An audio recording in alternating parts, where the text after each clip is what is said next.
This is the Lone Crater YouTube. We hope this video helps. In this video, I will explain how to play Counter-Strike 2 without a dedicated graphics card. This means relying on your processor's integrated graphics. While challenging, it is possible with careful optimization. You will need to manage your expectations regarding visual quality and frame rates. Our goal is to achieve playable performance by tweaking both in-game and system settings. Let's dive into the specifics to get you into the game. First, confirm your computer's specifications. You'll need a processor with reasonably powerful integrated graphics, such as an Intel Iris Xe or AMD Radeon graphics. Aim for at least 8 GB of system memory, preferably 16 GB, to avoid bottlenecks.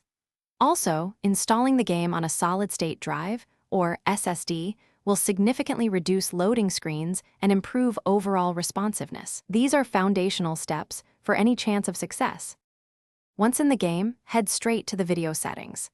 Set all options, including texture detail, shader detail, and model detail, to their lowest possible values. Crucially, reduce your display resolution to 720 pixels or even lower, like 960 by 540 pixels. Turn off advanced features such as anti-aliasing, ambient occlusion, and dynamic shadows. Every single setting makes a difference when you are pushing integrated graphics. Beyond in-game settings, keep your integrated graphics drivers updated to the latest version from your CPU manufacturer's website. Before launching Counter-Strike 2, close all unnecessary background applications and browser tabs to free up system resources.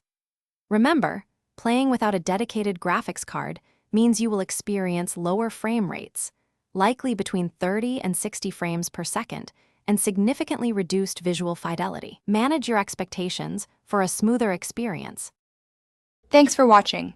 Consider subscribing if we helped you.